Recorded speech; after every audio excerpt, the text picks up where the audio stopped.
Marriage line के बारे में आज मैं आपको बहुत ही ज़्यादा डिटेल में बताऊंगा। तो वीडियो को आपने बड़े ध्यान से सीखना भी है, समझना भी है, ठीक है। तो ये है जनाब आपकी मैरिज लाइन। ये होती है आपकी हार्ट लाइन। ये होती है आपकी सबसे छोटी उंगली का जो लास्ट पोर है ये। और इसके बिल्कुल बीच में यहाँ पे होती है शादी की लकीरें। यहाँ पे एक भी हो सकती है, दो भी हो सकती है, तीन भी हो सकती है। अब दर हकीकत ये शादी की लाइनें नहीं होती। ये होती हैं किसी भी इंसान के साथ जो हमारी दिली वाबस्तगी हो जाती है। किसी के साथ हमारा बहुत ज़्यादा, हमें किसी के साथ इश्क हो सकता है, अपनायत हो सकती है, शदीद मोहब्बत हो सकती है। ये असल में इस चीज़ की लाइनें हैं। तो अब ये लाइनें जितनी लंबी होंगी, गहरी होंगी, इतनी ही आपका वो मोहब्बत जो होगी वो गहरी होगी, इतना ही वो आपका मजबूत रिश्ता होगा। अब अगर शादी की लाइन जितनी पीछे से शुरू होगी, हथेली की बहुत पीछे से शुरू होगी, और जितनी ये लंबी होगी और खूबसूरत होगी, चमकदार होगी, इतनी ही आपकी जो शादी है वो मजबूत होगी। इतना ही आपको अच्छा मोहब्बत करने वाला, आपको एक अच्छा लवर लाइफ पार्टनर मिलेगा जो आपसे शदीद मोहब्बत करेगा और आपका बहुत ज़्यादा ख्याल रखेगा। अब जो आपका बहुत ज़्यादा ख्याल रखने वाला जो साइन होता है कि आपका जो पार्टनर जो है वो आपसे बहुत ज़्यादा मोहब्बत करे या आपका बहुत ज़्यादा ख्याल रखे, उसके लिए होती है कि आपकी दिल जो शादी की लकीर है ये लंबी भी होगी और बहुत पीछे से शुरू होगी और गहरी होगी। चौड़ी नहीं होगी, गहरी होगी, खूबसूरत होगी, चमकदार लाइन होगी। और इसमें किसी किस्म का दोष नहीं होगा, कट नहीं होगा और टूटी फूटी नहीं होगी। इसमें कोई ब्लैक मोल नहीं होगा, काला तिल नहीं होगा। इसके अंदर किसी किस्म का जजीरा नहीं होगा। जजीरा इसे बोलते हैं, ये जजीरा होता है, ये भी नहीं होगा, ठीक है। तो इस चीज को भी आपने, इस पॉइंट को अच्छे तरीके से आप समझ लें कि आपके हाथ में जो शादी की लाइन है वो बेहतरीन कौन सी होती है। एक होती है बिल्कुल सीधी, ये।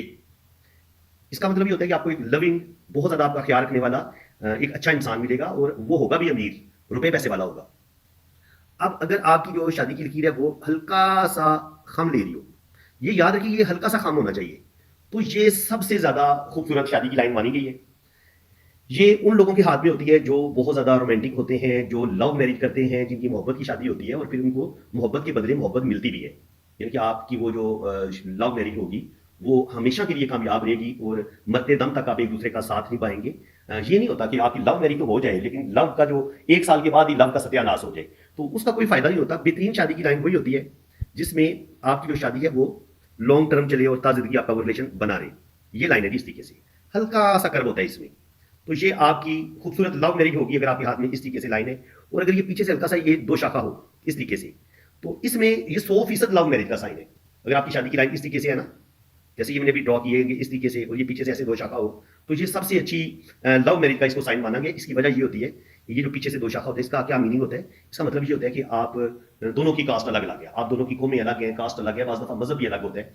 तो आपको ये दोनों के साथ, दोनों की एक दूसरे से शदीद मोहब्बत होगी। अब जाहिर है दोनों की फैमिलियां पहले तो नहीं मानेंगी इस रिश्ते के लिए, तो वो जब तक आप दोनों की दूरी रहेगी, आप एक दूसरे से मिलते नहीं, तब तक ये दो शाखा रहेगा। ये दो शाखे की जो टाइमिंग है ये 2 साल से लेके 5 साल, 6 साल तक, 8 साल तक भी हो सकती है। और जैसे ही ये दोनों लाइनें इस जगह पे आके मिलती हैं, इस लम्हे पे आके आपकी शादी हो जाती है इस जगह पे, फिर वो आगे आपका जो रिलेशन है वो सारी जिंदगी चलता रहता है। इसको हम इस तरीके से पढ़ते हैं। आप इस पॉइंट को अच्छे तरीके से समझ जाए, ठीक है जी।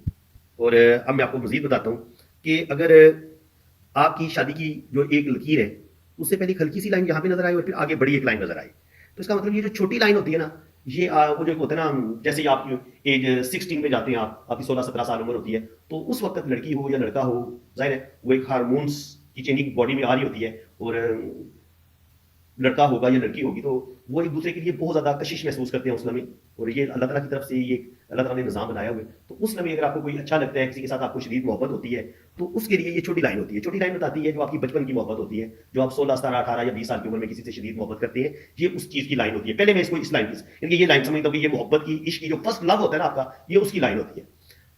और अगर कुछ लोग ऐसे भी होते हैं जो लव शव नहीं करते, बिल्कुल मोहब्बत के चक्कर में नहीं पड़ते, लेकिन उनकी कहीं ना कहीं मंगनी होती है, कहीं ना कहीं उनको बचपन से जोड़ दिया जाता है। जैसे लड़की की बचपन में ही मंगनी कर दी जाती है, दो बहनों ने एक दूसरे से रिश्ता मांग लिया, अपनी बचपन में कह दिया कि यार ये बेटी मेरी हो गई जी, ये मैंने इसको ले लिया है। तो वो जो बचपन में या एक लंबी आपकी मंगनी चलती है छोटी एज में ही, तो उसके लिए भी ये छोटी लाइन जो होती है ये साइन होता है इस चीज का। लेकिन आमतौर पर ये ऐसा नहीं करना चाहिए। बहुत छोटे होते हुए आप बच्चों के रिश्ते ना करें, क्योंकि जब बच्चे बड़े होते हैं तो जब उनको तकरीबन, जब उनको थोड़ी बहुत होश आती है ना कि मेरी इस बंदे के साथ मंगनी हो चुकी है, तो बाज दफा 20-21 साल की उम्र में जाके वो बजाय मोहब्बत होने की, वो लड़की और लड़का एक दूसरे के साथ नफरत करना शुरू कर देते हैं। उसकी वजह ये होती है कि वो लड़की सोचती है कि मेरे नसीब में मुझे यही मिलना है, वो जो एक सस्पेंस होता है ना, वो जो एक अट्रैक्शन होती है लड़की और लड़के की एक दूसरे में, वो जब आप पहले उनकी मंगनियां कर देते हैं तो वो अट्रैक्शन खत्म हो जाती है। अट्रैक्शन खत्म होती है तो बजाय मोहब्बत के वो आपस में शदीद नफरत वाला रिश्ता बनना शुरू हो जाता है। तो मैं तो सख्त खिलाफ हूं कि बचपन में लड़की और लड़के की आपस में मंगनियां नहीं करनी चाहिए। इसका नुकसान ही देखा गया। साइकोलॉजिकल आप चेक कर सकते हैं कि ये मैं बात ठीक कह रहा हूं या गलत कह रहा हूं। जिन लोगों के ऐसे रिश्ते टूटे हैं वो कमेंट्स में जरूर बताएं। अच्छा जी, मजीद बताते हैं जी आप आपको। मजीद ये है कि अगर आपकी यहाँ पे दो गहरी शदीद लाइनें हों जी, इतनी गहरी दो लाइनें, तो जब इतनी गहरी दो लाइनें होती हैं तो 100% मर्द दो शादियां करता है, और अगर औरत होगी तो उसकी भी दो शादियां होती हैं। ठीक है, दो गहरी लाइनों का, और ये दोनों लाइनें अगर राइट हैंड पे भी हो, लेफ्ट हैंड पे भी दो दो मौजूद हो, फिर तो 100% दो शादियां होती हैं। और अगर लेफ्ट हैंड पे एक ही हो, राइट हैंड पे दो हो, तो फिर ये होता है कि मर्द हो सकता है दो शादियां ना करे, लेकिन किसी के साथ उसका अफेयर लाजमी चलता है शादी के बाद या शादी से पहले। इसको हम इस तरीके से भी पढ़ते हैं। अच्छा जी, मजीद मैं आपको बताता हूं कि अगर आपकी जो शादी की लाइन है वो उसके साथ एक छोटी सी लाइन यूं हो या इसके ऊपर की तरफ छोटी सी लाइन हो, तो इसका क्या मतलब होता है? इसका मतलब ये होता है कि आपकी जिंदगी में कोई आएगा, कोई आपको अच्छा लगेगा, शादी से पहले या शादी के बाद आप किसी से मोहब्बत करेंगे, कोई आपको दिल को अच्छा जरूर लगेगा। आप किसी दुनिया के किसी बंदे के साथ आप ये बात शेयर ना करें, लेकिन शादी की लकीर के ऊपर या शादी की लकीर के नीचे अगर हल्की सी लाइन मौजूद है तो ये किसी ना किसी के साथ आपकी जो दिली अटैचमेंट होनी है, किसी के साथ जो आपको मोहब्बत होनी है, ये उस चीज का साइन होता है। अब अगर दो गहरी लाइनें एक दूसरे के साथ जुड़ी हुई हो, यानी कि शादी की लाइन मौजूद है और ये फिर सेम इसी के साथ ये जुड़ी हुई है, लंबी लाइन मौजूद है, तो ये उन हाल लोगों के हाथों में देखी गई है जो किसी के साथ शदीद मोहब्बत कर रहे होते हैं, लेकिन उनकी शादी किसी और बंदे के साथ हो जाती है, लड़की हो या लड़का।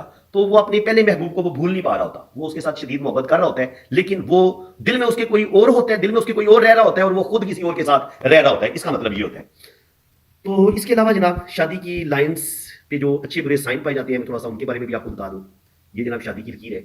अब अगर इसके ऊपर एक ट्रायंगल आपको नजर आता है इस तरीके से, उल्टा भी नजर आता है या ऐसे नजर आता है, तो ये जड़वा बच्चों का साइन है। ठीक है, ये आप अच्छे तरीके से समझ लें। यहाँ पर ये जो खड़ी लाइनें होती है ना शादी की लाइन के ऊपर, ये बच्चों की लाइनें होती हैं। जो मध्यम लाइन होगी वो हल्की छोटी बारीक लाइन होगी, वो बेटी की होगी, और जो डार्क होगी वो बेटे की होगी। डार्क बेटे की और हल्की जो होगी वो बेटी की होगी। अब यहाँ पे अगर शादी की लाइन के ऊपर अगर कोई काला तिल हो, यहाँ पे इस तरीके से यहाँ पे काला तिल हो सकता है, यहाँ पे हो सकता है, यहाँ पे हो सकता है, ये माउंट पर काला तिल हो या शादी की लाइन के ऊपर काला तिल हो, ये 100% शादी में मसले बनते हैं, शादी में प्रॉब्लम आती है, ये पक्की बात है। अब अगर शादी की लाइन जो है उसमें जजीरा हो शुरू में इस तरीके से, फिर दरमियान में जजीरा हो और फिर आखिर में भी जजीरा हो, तो एक जजीरा भी बहुत ज्यादा नुकसान पहुंचाता है। अगर दो तीन जजीरे हो फिर तो वो किसी सूरत शादी नहीं चलेगी। अगर शुरू में जजीरा हो तो ऐसी लड़की की या लड़के की बार बार मंगनी टूटती रहती है, शादी नहीं हो पाती, क्योंकि शादी में बहुत ज्यादा देरी हो जाती है, और ऐसे लोगों का जो सैटर्न होता है वो भी डिस्टर्ब होता है, जुपिटर माउंट भी डिस्टर्ब होता है, और किस्मत की लाइन भी टूटी फूटी होती है, ये आप देख सकते हैं उनके हाथों में। इसके अलावा अगर आपकी जो शादी की लकीर है, इसकी जो सिमत होती है ना, डायरेक्शन, इसकी भी बड़ी अहमियत है। अगर शादी की लाइन सीधी हो बहुत कामयाब है, अगर ये हल्की सी खामदार हो बहुत अच्छी, इसको भी माना गया है। लेकिन बाज दफा क्या होता है, बाज दफा ये होता है कि शादी की लाइन आपकी यूं नीचे की तरफ गिर रही होती है, ऐसे करके यूं गिर रही होती है नीचे की तरफ, या कभी कभी ये दिल की लाइन को टच भी कर लेती है इस तरीके से।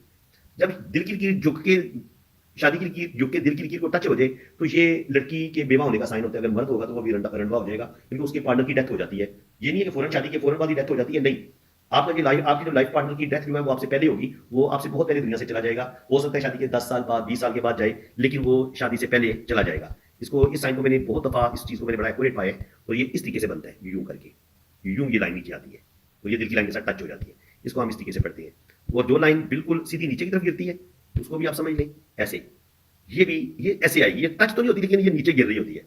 तो ये भी, ऐसी भी मोहब्बत जो होती है वो नाकाम होती है, और ऐसी शादी में भी बहुत ज्यादा लड़ाई झगड़े परेशानियां आती है। अब अगर शादी की लाइन ऊपर की तरफ इसका रुख हो जाए, ऐसे ऐसे ऊपर उंगली की तरफ चढ़ जाए, या ऐसे ऊपर की तरफ जाए, तो ऐसे लोग शादी के नाम से भी भागते हैं। पहली बात तो ये कि शादी करते ही नहीं है, शादी की ये जिम्मेदारियां उठा ही नहीं सकते। अगर ये शादी करते भी हैं तो इनका मकसद सिर्फ लस्ट होता है, जिनसी ख्वाहिशात की तकमील होती है, और कुछ अर्सा ये इस रिश्ते को निभाते हैं, लेकिन बाद में ये शादी का जो बोझ होता है, जो एक रिलेशन को निभाने के लिए जिस कदर इंसान के अंदर एक हिसाब से जिम्मेदारी होना चाहिए, ये इन लोगों के अंदर बिल्कुल नहीं पाया जाता। और अगर आप किसी ऐसे बंदे के साथ शादी करें जिसकी शादी की लाइन ऐसे ऊपर की तरफ उठी हुई है, तो किसी सूरत ऐसे बंदे के साथ आप शादी ना करें, वरना वो आपको ज़िलो ख्वारी करेगा। अब अगर आपकी शादी की लकीर यूं दो शाखा हो जाती है, ये भी प्रॉब्लम पैदा करती है। 100% ये जो साइन है ये डाइवोर्स की तरफ लेके जाते हैं, अगर ये दो शाखा बड़ा हो। लेकिन अगर ये दो शाखा छोटा हो तो फिर लड़ाई झगड़े तो होते रहते हैं, लेकिन बाद दफा शादी आपकी चलती रहती है। छोटा सा दो शाखा हो एंड पे जाके, फिर शादी के चलने का अमकान होता है। लेकिन अगर दो शाखा बहुत बड़ा हो, कितना बड़ा दो शाखा हो, तो फिर ये शादी नहीं चल सकती, फिर ये शादी में मसले आते हैं। और बाद दफा क्या होता है, शादी की लाइन आपकी ब्रेक हो जाती है इस तरीके से, यूं भी ब्रेक होती है, और बाद दफा इस ब्रेक में इस तरीके से ऐसे कट आता है, या इस तरीके से, या बाद दफा शादी के एंड में आपको क्रॉस का साइन नजर आता है, या शुरू में क्रॉस का साइन नजर आता है, या ये शादी की लाइन यूं ब्रेक होकर चलती है, यूं ये ब्रेक होके चले, चाहे इसमें क्रॉस आए, ये शादी को तोड़ देती है, ये इतना अच्छा साइन नहीं है। ठीक है, और इसी तरह कुछ लोगों के हाथ में आपको 2 शाखे के बजाय 3 शाखा नजर आता है, इस तरीके से। ये तो ये जो 3 शाखा होता है, ये भी लड़ाई झगड़े ही होते हैं इसमें। लेकिन बाज़ दफ़ा ये होता है कि लड़की वालों की तरफ से और लड़के वालों की तरफ से बड़े बैठ के सुलह करवा देते हैं, और फिर बस लड़की और लड़का कॉम्प्रोमाइज़ करते हैं, एक दूसरे के साथ बनती तो नहीं है। लेकिन बाज़ दफ़ा बच्चे हो जाते हैं, तो बच्चों की खातिर एक दूसरे के साथ वो रहने पे मजबूर हो जाते हैं। लेकिन दर हकीकत इस शादी में भी कोई ख़ास मज़ा नहीं होता। और बाज़ दफ़ा ये होता है कि शादी की लाइन आपकी बहुत ज़्यादा आगे, दिल की लाइन की तरफ, बहुत आगे की तरफ निकल जाती है, और इसमें कट भी होते हैं इस तरीके से। तो ये शादी की लाइन भी बिल्कुल अच्छी नहीं मानी गई। इसके अलावा बाज़ दफ़ा ये होता है कि आपकी जो शादी की लाइन है, यहाँ पे होती है आपकी बड़ी खूबसूरत शोहरत की लकीर, यूँ। और आपकी जो शादी की लाइन है, ये शोहरत की लाइन के साथ टच हो जाती है, इसको काटे नहीं। अगर ये शादी की लकीर इस तरीके से इसको काट देती है, और फिर यहाँ पे क्रॉस का साइन भी आता है, या यहाँ पे क्रॉस का साइन भी बनता है, तो आपकी किसी नामवर, किसी फेमस बंदे के साथ शादी होती है, लेकिन वो शादी बुरे तरीके से टूटती है अगर ये शादी की लाइन शोहरत की लाइन को काट दे। लेकिन अगर ये शादी की लाइन शोहरत की लाइन के साथ टच हो जाती है, तो आपकी किसी अमीर आदमी के साथ शादी होगी, उसकी वजह से आपको दौलत भी मिलेगी, रुपया पैसा भी मिलेगा, और जिंदगी में बेपनाह तरक्की करेंगे, अल्लाह ताला आपको बहुत ज्यादा कामयाबियां देगा।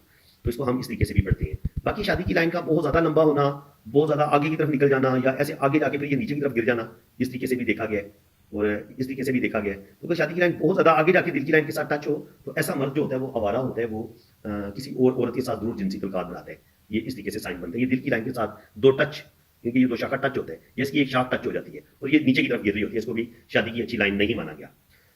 इसके बाद जनाब बाज़ दफ़ा ये होता है कि आप किसी एक इंसान के साथ मोहब्बत कर रहे हैं, मोहब्बत बड़ी शदीद है आपकी, और फिर आपकी लड़ाई झगड़े हो गई, आपकी वो शादी टूट गई किसी वजह से, ये शादी आपकी ब्रेक होगी। शादी आपकी टूटी, उसके बाद फिर आप किसी के साथ अटैच हुए, उसके साथ फिर आपका रिलेशन ब्रेक हुआ, और फिर यहाँ से एक लाइन ने इस लाइन को जोड़ दिया आपस में। तो क्या होगा कि जिस बंदे के साथ आपका रिलेशन टूटा था ना, उसी के साथ आपकी दोबारा शादी हो जाएगी। ये इस तरीके से साइन बनता है, आप समझ रहे हैं इस चीज़ को। ये साइन इस तरीके से बनेगा, ठीक है, इस तरीके से, इस तरीके से भी बनता है, इस तरीके से भी बनता है। इनकी एक लाइन किसी भी जगह पे जब शादी की दो लाइनों को जोड़ देती है, तो चाहे उसके साथ पहले आपकी मंगनी होकर टूटी थी, दोबारा आपकी उसी के साथ शादी हो जाती है, कि जिसके साथ आपकी मंगनी टूटी थी, मंगनी आपकी दोबारा बहाल होती है, और आपकी उसी बंदे के साथ शादी हो जाती है। और बाज़ दफ़ा ये होता है कि किसी के साथ आप शदीद मोहब्बत करते हैं, बहुत ज़्यादा मोहब्बत करते हैं, लेकिन किसी वजह से आपकी उसके साथ शादी नहीं होती। फिर एक वक्त आता है कि आपकी भी डाइवोर्स हो जाती है, उसकी भी कहीं शादी हुई थी, उसकी भी डाइवोर्स हो जाती है, और फिर आप दोनों वक्त आपको दोबारा मिला देते हैं एक दूसरे से, और अल्लाह ताला आपको मौका देता है कि आप अपनी मोहब्बत को दोबारा हासिल कर लें। तो ये उस चीज़ का साइन होता है। तो फ्रेंड्स, उम्मीद है कि आज की ये वीडियो आपको बहुत मजा आया होगा। मैंने कोशिश की है कि बड़ी डिटेल से ये मैं वीडियो आपके लिए बनाऊं, और काफ़ी ज़्यादा आपने इसको डीपली सीखा भी होगा, समझा भी होगा। अगर आपको मेरी ये कोशिश अच्छी लगी है, तो मेरी इस वीडियो को लाइक भी करें, शेयर भी करें, और चैनल को भी सब्सक्राइब कर दें। बाकी यहाँ पे मैं आपको एक बात और बता दूँ, एक एक साइन ये रह गया था, इसको भी आप समझ लें। ये देखें, ये शादी की लाइन गई, पहले छोटी लाइन आई, यहाँ पे इसने लाइनों को काटा, तो ये रिलेशन ब्रेक हुआ। यहाँ से फिर ये एक ऐसे दो शाखा निकला, फिर ये ऐसे दो शाखा निकला, फिर ऐसे दो शाखा निकला, और फिर इनको शादी की लाइन को इन लाइनों ने भी काट दिया।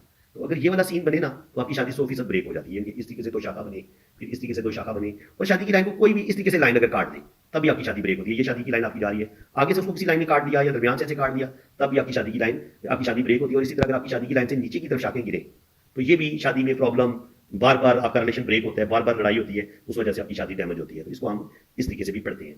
तो फ्रेंड्स, उम्मीद है कि आज की इस वीडियो में आपको बहुत कुछ नया सीखने को मिला होगा।